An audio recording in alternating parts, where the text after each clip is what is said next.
Mesdames et messieurs, bonjour. Bienvenue sur la chaîne libre des Comores. Aujourd'hui, nous recevons notre camarade du Mali. On va vous le présenter.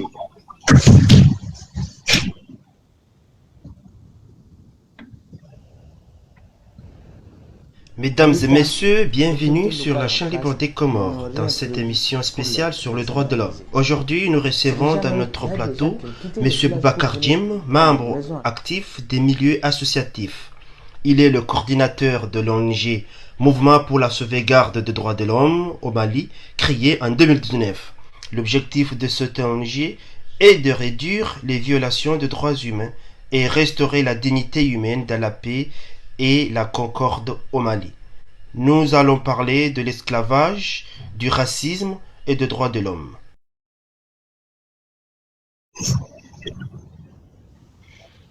Monsieur Boubacar, bonjour. Bonjour. Bonjour, Monsieur Saïd. Bienvenue sur la chaîne libre des Comores. C'est moi qui vous remercie. Pouvez-vous vous présenter aux auditeurs, s'il vous plaît? D'accord, merci à M. Saïd, à la chaîne libre des Comores. Moi, je suis Jim Boubacar. Je suis un militant de la cause humaine et je suis responsable d'une organisation non gouvernementale. Je suis le coordinateur du mouvement pour la sauvegarde des droits de l'homme. Je suis membre de la coalition nationale de lutte contre l'esclavage au Mali. Je suis membre du cadre de concertation de la Commission nationale des droits de l'homme au Mali. Je suis aussi encore membre fondateur de la coordination des organisations africaines de lutte contre l'esclavage par ascendance. Voilà, ça c'est en quelque sorte la petite topo que j'ai à vous dire. D'accord. Merci. Oui. Monsieur Boubacar, vous êtes le coordinateur du MSDH pour les sauvegardes des droits de l'homme. C'est quoi exactement? D'accord. En fait, le mouvement pour la sauvegarde des droits humains est une organisation, comme je vous ai dit, à but non lucratif. Nous sommes pratiquement dans le bénévolat, mais avec ça, on a des soutiens. Nos objectifs sont quoi? C'est-à-dire la mission fondamentale qu'on a, c'est la réduction des violations des droits humains sur toute l'étendue du territoire national.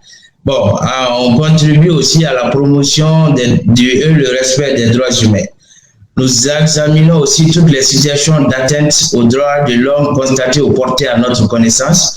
Et nous luttons contre l'esclavage par ascendance et contre l'esclavage sous toutes ses formes. Nous luttons contre l'exclusion. Nous faisons des actions, c'est-à-dire qui sensibilisent, qui dénoncent, qui alertent, qui informent aussi l'opinion nationale sur les situations de violation des droits de l'homme constatées par notre organisation. Et puis nous veillons avec attention toute décision aux actions du gouvernement susceptibles de porter atteinte au respect des droits humains. Voilà, ça c'est en gros ce que nous faisions et c'est nos objectifs aussi. C'est surtout, M. Boubacar, récemment, nous voyons des images horribles liées aux pratiques d'esclavage dans la région. Et c'est quoi exactement? Effectivement, les images que vous voyez concernant les pratiques liées à l'esclavage par assemblage, ce sont des images réelles, horrifiantes, désolantes pour un pays dit de droit, état de droit.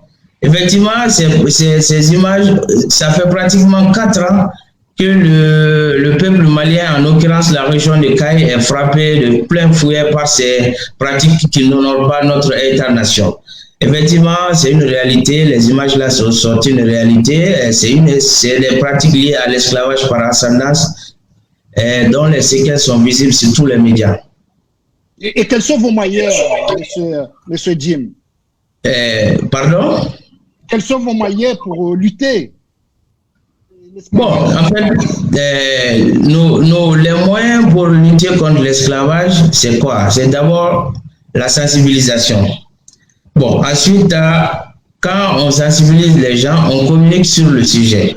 Après avoir communiqué sur le sujet, on fait des activités d'information et de dénonciation au profit des victimes à l'intention des autorités.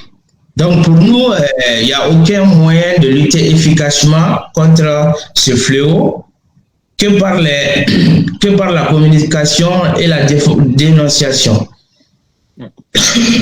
Et c'est seulement au milieu de Soniké où il y a d'autres ethniques qui sont concernées? Bon, au Mali, vous savez, toutes les communautés sont concernées par le phénomène de l'esclavagisme, sauf une seule communauté qu'on dit communauté Sénoufo.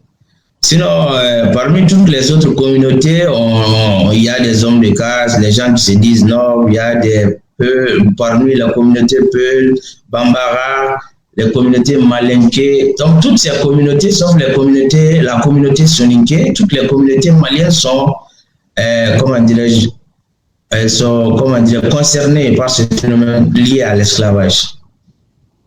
Et votre ONG a fait quoi exactement comme mobilisation et sensibilisation au cours des 2 dernières années, monsieur? Voilà, pratiquement, nous, on est rentré dans la danse pratiquement il y a 17 mois de cela, parce qu'on a vu des actes ignobles qui nous ont fait qu'on s'est autosaisi de cette affaire, et on a fait beaucoup de conférences de presse là-dessus, on a fait beaucoup de communiqués là-dessus, on a alerté toutes les organisations de défense des droits humains, que ce soit national, que ce soit international. On est en échange permanent avec le Haut Commissariat des Nations Unies aux droits humains à Genève. On est aussi avec avec la CRDH, c'est-à-dire la Cour africaine des droits de l'homme et des peuples. Donc, nous sommes dans la communication, dans l'information, dans la sensibilisation, dans la dénonciation. Et cela, ça passe par toutes sortes d'activités. Maintenant, à sensibiliser et à punir aussi les responsables de ces actes ignobles. Et vous avez quoi comme résultat actuellement, M. Boubacar? Oui, les résultats sont vraiment probants, parce qu'il y a pratiquement dans certains villages où on a pu réconcilier certaines communautés. Il y a eu aussi des protocoles d'accord dans certaines communautés. Il y a eu des poursuites. Par exemple, dans le village de Lani, l'année passée, où il y a eu près de 27 personnes qui ont été arrêtées pour ces pratiques-là. Il y a eu tellement de poursuites. Il y a eu des poursuites à Lani, il y a eu des poursuites à Djema, il y a eu des poursuites aussi dans beaucoup à Nyoro. Parce que vous savez, le 1er septembre aussi, il y a eu aussi des attaques, des massacres. Ils ont tué 4 militants anti-esclavagistes. Donc là où on est actuellement, le procureur de Nyoro a placé sous mandat 33 personnes, pour une affaire qui est pratiquement criminelle et sensible. Donc, oui, allez-y. Pensez-vous que les droits de l'homme, c'est une question difficile à respecter au Mali, M. Boubacar? Oui, bon, en fait, la question liée aux droits de l'homme est une question très complexe, parce qu'aujourd'hui, la population n'est pas vraiment vaccinée pour ça. Parce qu'il y a une frange de la population qui veut vraiment utiliser la force, qui veut vraiment qu'il y ait, comment dirais-je, des actes de vengeance, pardon. Et nous sommes pratiquement contre les actes de vengeance. On est en train d'utiliser les leviers juridiques, les outils juridiques pour remédier à ces fléaux-là. Donc, si les résultats qu'on a, les résultats sont vraiment probants. Allez-y, je vous écoute. Voilà, donc c'est en quelque sorte ce qu'on est en train de faire pour aider à atténuer les souffrances de ces victimes-là. D'accord. Et ça se passe comment sur le terrain, M. Boubacar? Dites-nous un peu plus, s'il vous plaît. Bon, en fait, sur le terrain, pratiquement, vous savez, c'est le lieu aussi de remercier une organisation qui lutte contre l'esclavage par ascendance au Mali, qui s'appelle le Rassemblement malien pour la fraternité et le progrès. Qu'on dit Gambana. Gambana, ça veut dire quoi? Ça veut dire égalité en droit et devoir. Est-ce que vous comprenez? Bon, Gambana est une organisation qui a été créée en 2017. Bon, à travers Gambana, elle est implantée pratiquement dans tous les cercles de la région de Caille, dans toutes les communes de la région de Caille et dans tous les villages de la région de Caille. Donc, nous, on travaille en corrélation avec les leaders de Gambana qui sont pratiquement dans ces villages, qui nous servent de relais. À chaque fois, si on veut mener des activités de dénonciation ou de communication, on est obligé de passer par ces gens, cette organisation qui est mûrement implantée dans ces localités que je viens de citer. Donc, on est obligé de passer par eux pour tirer les informations. Donc, après avoir eu des informations, on peut communiquer là-dessus, comme on peut dénoncer ou informer là-dessus. Donc, Gambana, le RMFP est un acteur majeur dans la lutte contre ce phénomène-là.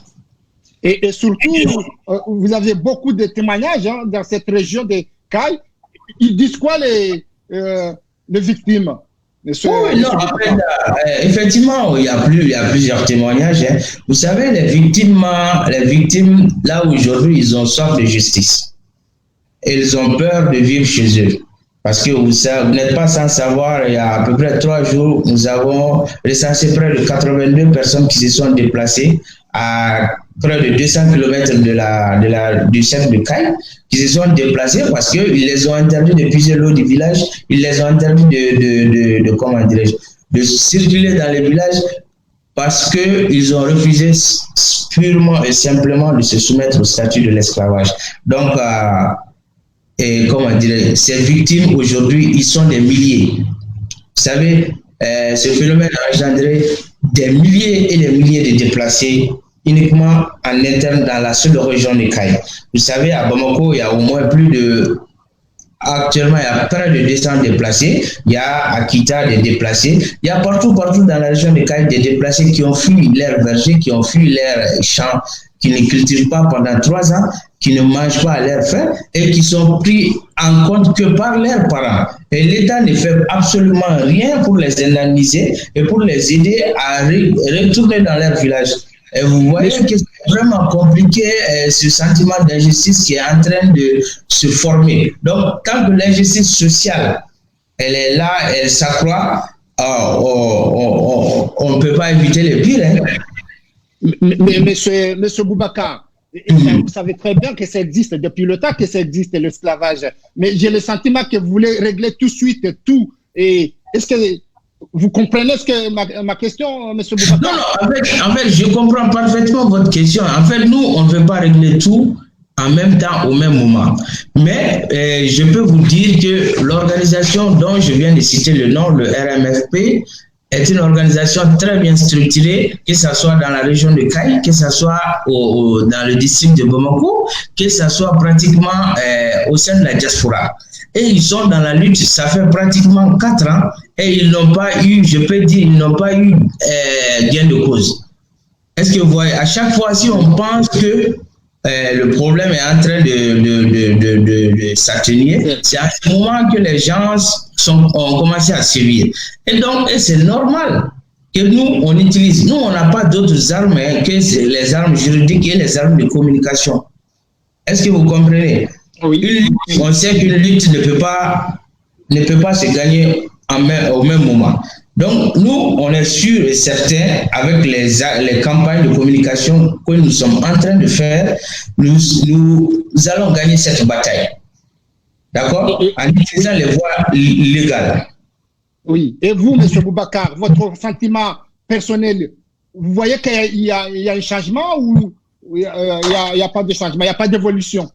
Non, en fait, il y a eu des changements parce qu'aujourd'hui, on a senti, par rapport aux années précédentes, on a vu que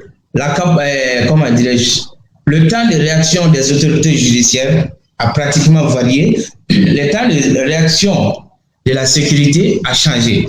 Avant, au début, on pouvait faire appel à la gendarmerie et ils pouvaient ne pas venir et ils pouvaient aussi venir en retard. Aujourd'hui, on a vu que la capacité de mobilisation des éléments de force de l'ordre sont pratiquement à pied d'œuvre pour ce problème. Et ce n'est plus un défi lié à l'esclavage, c'est un défi sécuritaire.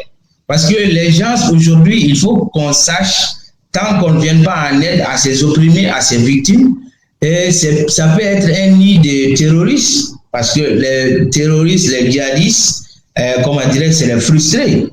C'est les gens qui ont subi l'injustice sociale. Donc, il y a eu des avancées. Il y a eu vraiment des avancées, mais jusqu'à présent, il n'y a pas d'avancées qui nous permettent de contrôler la situation. Donc, on ne peut pas se réjouir de seulement que de ces avancées-là. D'accord? D'accord. Est-ce que l'esclavage ascendance, ça existe seulement au Mali ou il y a d'autres pays? Vous savez, l'esclavage par ascendance, elle est vraiment perpétuée dans le milieu soninké. Vous savez, avant le Mali, il y avait le Soudan français, il y avait le Mandé. L'esclavage par ascendance ne se limite pas uniquement qu'au Mali. Nous avons la Gambie, nous avons le Sénégal, c'est-à-dire la communauté des soninké vivant dans ces pays. Nous avons la Guinée équatoriale, nous avons la Guinée Bissau, nous avons la Guinée Conakry et nous avons la Gambie. Est-ce que c'est le même mode de... non, c'est le même mode opératoire. C'est le même mode opératoire. Vous refusez de vous soumettre seulement, on vous lèche devant vos parents, devant vos enfants, devant vos femmes. Et c'est le même mode opératoire. Et par contre, ces pays que je viens de citer, la majeure partie de ces pays ont des outils juridiques pour remédier à ces problèmes. Contrairement au Mali. Et l'État malien dit quoi sur cette situation, M. Boubacar? Si on est arrivé à ce stade de ces phénomènes, c'est parce que l'État malien n'assume pas son rôle d'autorité. Parce que, voilà, l'État malien, à travers ses responsables locaux, sont en train de prendre ce phénomène comme des coutumes. L'État malien, tout comme les chefferies de cette zone, ne reconnaissent pas l'esclavage par ascendance en tant que tel. Ils disent que oui, c'est des,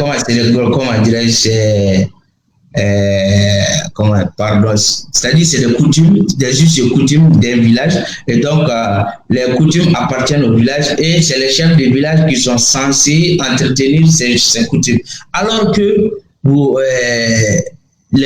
ce n'est pas les coutumes, c'est de l'esclavage par ascendance. On ne se marie pas, on ne mange pas ensemble, et les gens qu'on dit descendants d'esclaves cuisinent pour les nobles, et quand un descendant d'esclave a une femme, ta femme appartient aussi aux nobles. Donc tous les nobles peuvent s'amuser sexuellement avec ta femme ou avec tes enfants sans problème. Donc on les retire les terres, on les empêche d'aller à l'école, on les empêche de se soigner, on les empêche d'être même enterrés dans le cimetière du village. Est-ce que l'État malien dispose d'un outil juridique pour déprimer l'esclavage, M. Boubacar? En fait, cette question, elle est très pertinente parce qu'aujourd'hui, l'État malien, la constitution de la République du Mali, est pratiquement le préambule de la constitution de la République du Mali est tiré de la Déclaration universelle des droits humains. C'est-à-dire, que dit la Déclaration universelle des droits humains en son article 1er? Tous les êtres humains naissent libres et égaux en dignité et en droit. Ils sont doués de raison et de conscience et doivent agir les uns envers les autres dans un esprit de fraternité. Et ça, c'est l'article 1er de la Constitution malienne et l'article 1er de la Déclaration universelle des droits de l'homme. Est-ce que vous voyez? Maintenant, il y a l'article 3. Tout individu a droit à la vie, à la liberté et à la sûreté de sa personne. Chose qui n'est pas accessible à ses descendants d'esclaves. Donc, ils ne sont pas en sécurité. Ils n'ont pas le droit aussi à la liberté de faire tout ce qu'ils veulent. L'article 4 aussi de la Constitution malienne, comme l'article 4 de la Déclaration universelle des droits de l'homme dit, nul ne sera tenu en esclavage ni en servitude, et la traite des esclaves sont interdits sous toutes les formes. Bon, je ne sais pas on peut pas dire que le Mali ne dispose pas d'un outil juridique. Mais le Mali n'a pas ratifié, le Mali n'a pas voté une loi qui réprime cette pratique. Il y a l'esclavage, contrairement à la Gambie, contrairement au Sénégal, contrairement à la Guinée, contrairement à la Mauritanie. Et ils ont une loi qui réprime l'esclavage par ascendance. Et les auteurs sont poursuivis et condamnés des peines de 5 ans à 10 ans avec des amendes de plusieurs millions de francs CFA. Est-ce que vous voyez? Parce que vous savez, les gens sont soumis à la torture. L'esclavage, c'est une pratique qui est là, qui peut même être assimilable à un crime contre l'humanité. Mais les infractions qui découlent de l'esclavage. Et que dit l'ONU, M. Boubacar? Est-ce qu'il y a quelque chose pour vous aider? L'ONU. Qui dit l'ONU? Oui, non, en fait, l'ONU nous aide à communiquer. À travers l'ONU, nous avons des tribunes aux Nations Unies, nous avons des tribunes à la mission des Nations Unies pour la stabilisation du Mali, à travers l'ONU, et ils envoient directement des lettres au président de la République, au gouvernement de la République pour s'autosaisir de ces actions. Mais c'est juste pratiquement des campagnes de communication que l'ONU nous donne. Est-ce que vous voyez? C'est des tribunes de communication que l'ONU nous aide à perpétuer, c'est-à-dire nos informations, pour que le monde entier sache que le Mali est pratiquement en alerte en termes de violation des droits humains. Est-ce qu'il fait quelque chose pour vous aider, à part la communication, l'ONU? Non, à part la communication, oui, l'ONU souvent peut nous aider à travers des assistances indirectes. C'est-à-dire les assistances indirectes, ça veut dire quoi? Ils peuvent nous donner des personnes ressources pour nous aider à réaliser certaines activités. Et aussi, M. Boubacar, il y a l'Union africaine. Oui, il y a l'Union africaine, mais malheureusement aujourd'hui, l'Union africaine a une organisation qui s'appelle la Cour africaine des droits de l'homme et des peuples, à qui personnellement je les ai interpellés, je les ai envoyés 2-3 courriers et malheureusement ils n'ont pas réagi. C'est vrai, c'est une cour qui est là pour l'Afrique, mais c'est une cour qui n'agit pas au nom de l'Afrique et des Africains. Et je suis vraiment déçu de leur comportement parce que la Cour africaine aujourd'hui doit utiliser un moyen, même une jurisprudence, pour bannir ces fléaux ou réprimer les auteurs de ces pratiques. Aujourd'hui, je suis sur le plateau, mais je sais que les responsables de la Cour africaine peuvent m'entendre, mais je suis déçu de leur comportement parce qu'ils n'ont jamais pris une position à travers même un simple communiqué pour condamner les tueries qui se passent dans notre région, au Mali. Et la diaspora malienne? En fait, la diaspora malienne, elle est très mobilisée. Qu'est-ce que c'est que vous savez? Vous savez, 90% de la diaspora malienne sont des Soninké. Est-ce que vous comprenez? 90% de la diaspora malienne sont des Soninké. Et ces Soninké aussi, il y a des gens qui sont regroupés en deux groupes, c'est-à-dire des groupes qui ne veulent plus être appelés descendants d'esclaves, et des groupes qui s'autoproclament chefs traditionnels, nobles, chefs de village. Donc, les groupes qui ne veulent plus être appelés esclaves ont formé au sein de la diaspora une organisation dont j'ai cité le nom, le Rassemblement malien pour la fraternité et le progrès, et beaucoup d'autres organisations, Soninké, Kassongé, qui luttent contre l'esclavage par ascendance. Et vous, M. Boubacar, vous avez reçu des menaces de mort ou pas? Oui, moi j'ai reçu plusieurs menaces de mort et j'ai échappé à plusieurs tentatives d'enlèvement aussi.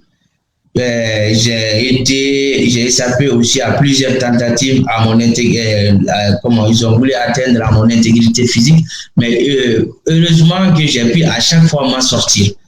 Chaque fois m'en sortir. Aujourd'hui, tous mes déplacements sont limités, mes déplacements sont limités, mes appels sont contrôlés. Je ne me promène plus comme avant, quoi, parce qu'aujourd'hui, je suis dans une lutte noble et il y a des gens qui sont pratiquement prêts à mourir pour que cette lutte ne voit pas le jour. Et nous sommes du côté, nous aussi, on est prêts, comment dirais-je, à donner notre vie pour que ces descendants d'esclaves sortent aussi de cette servitude. Vous n'avez pas peur, M. Boubacar? Non, en fait, je peux dire que je n'ai pas peur. Mais ma famille aujourd'hui est très inquiète. Mais moi-même, je n'ai pas peur parce que moi, je suis dans une lutte très noble. Et je suis quelqu'un de très réfléchi et quelqu'un de très futé aussi. Donc, je ne veux plus m'hasarder à me déplacer n'importe comment, sans l'assistance sécuritaire. Je ne m'attarde plus à recevoir n'importe qui. Je ne communique plus avec n'importe qui.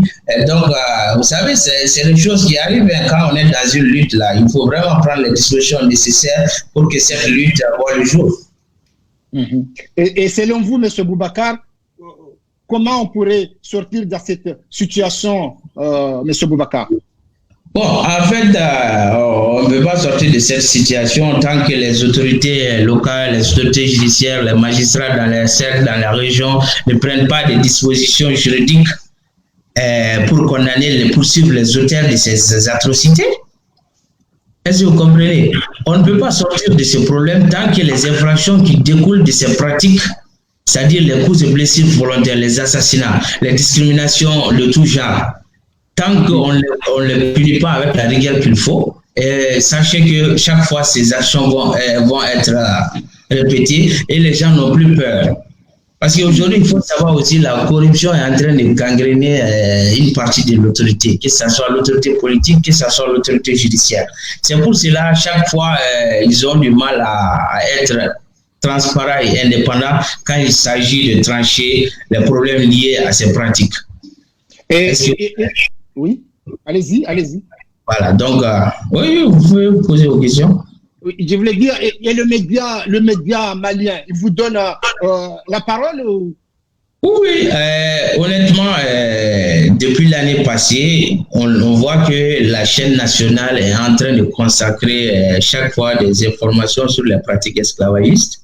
Avant, on censurait nos communications, mais maintenant, on ne censure plus nos communications.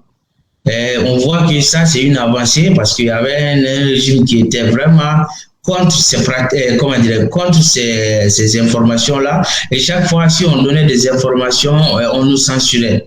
On a été censuré plusieurs fois. Mais je pense que cette fois-ci, on ne nous censure plus et nos informations passent à la chaîne nationale sans problème. Même si elles ne passent pas comme on veut, mais je crois qu'il y a un peu de progrès au sein de la presse malienne. Avez-vous des remerciements à M. Boubacar? Oui, bon, d'abord, je remercie la chaîne libre du Comore pour m'avoir donné la parole. Je te remercie, toi, Saïd, et tout ton staff. Moi, je crois que je suis vraiment très content pour cette première entrevue entre nous et je crois que ça va continuer. Je salue aussi mes partenaires qui sont pratiquement joués pour cette cause-là. Il y a la Commission nationale des droits humains, il y a la Coalition nationale de lutte contre l'esclavage, il y a aussi le groupe Réseau Trust Africa qui est là, qui lutte contre l'esclavage par ascendance dans l'Afrique, au sein de l'Afrique de l'Ouest. Il y a aussi l'organisation, comme je vous ai dit, Gambana, qui sont avec cette organisation, nous avons de très bons rapports. Nous avons, chaque fois, nous avons beaucoup de choses à faire et on est pratiquement en de très bons termes avec tous les leaders de cette association, que ce soit Gambana et les autres associations qui sont dans la région de Caille qui luttent contre ce phénomène-là. Aussi, nous remercions aussi toutes les personnes qui nous aident à travers les informations. Parce que vous savez, nous sommes rien sans informations et aussi sont rien sans communication. Donc, on les remercie beaucoup. Et on est en train de faire des activités. Cette fois-ci, on est en train de préparer une activité le samedi 22 mai où je suis sûr et certain que M. Saïd Larifou, Maître Saïd Larifou, est en train de se préparer pour venir prendre part en tant que responsable de l'ONG Waraba, en tant qu'aussi l'un des membres fondateurs de la coordination des organisations africaines de lutte contre l'esclavage par ascendance. Donc, si j'ai un appel à lancer, je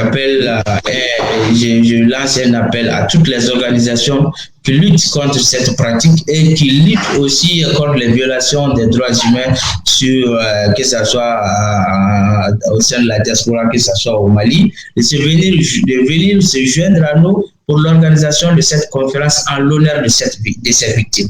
Il y a l'Amnesty International aussi qui est un partenaire fiable. Il y a le Haut Commissariat des Nations Unies des droits de l'homme à travers Jean-Claude Missenga qui nous est très utile dans notre communication. Il y a aussi, le ministère de la Justice aussi qui nous aide à avoir aussi des portes d'entrée au sein du gouvernement. Il y a aussi l'Association malienne des droits de l'homme, qui est une association qui existe depuis 1988, qui nous aide aussi à travers son réseau de communication. Donc, il y a l'association TEMED que je voulais aussi, qui était basée au nord, mais qui est aujourd'hui un acteur incontournable de la lutte contre l'esclavage au Mali. Vous savez, l'association TEMED est une association très expérimentée. À toutes les organisations qui luttent contre l'esclavage font référence à cette association, se nomme TEMED, qui est plus expérimentée que toutes les autres organisations, qui nous aide aussi à avoir un vaste réseau de communication pour cette lutte-là. Avez-vous un message envoyé à la communauté africaine? Bon, le message que j'ai envoyé à la communauté africaine, c'est quoi? C'est juste pour les sensibiliser, juste les tranquilliser. On ne peut pas mener une lutte et être découragé. Je vous assure aussi, il y a eu des jours où je voulais vraiment tout laisser tomber.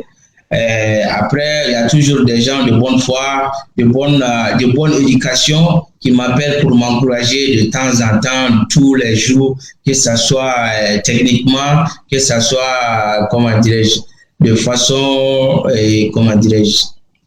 récurrente.